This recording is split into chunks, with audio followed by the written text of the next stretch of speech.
র্যালির সম্মুখভাগে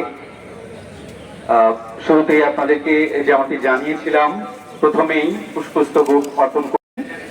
এই মুহূর্তে সামনে থেকে একটু সরে একটু জায়গা দিবেন। এই পুলিশ সুপার মহোদয়ের পক্ষ থেকে পুষ্পস্তবক অর্পণ করা হচ্ছে। জায়গাটা একটু খালি রাখুন প্লিজ। এইখান থেকে আমি এই সামনের এই জায়গাটাকে একটু প্লিজ খালি রাখুন।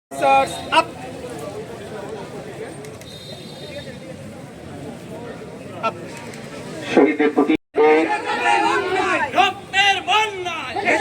আমরা শহীদ মোহাম্মদ রাকিবুল ইসলাম,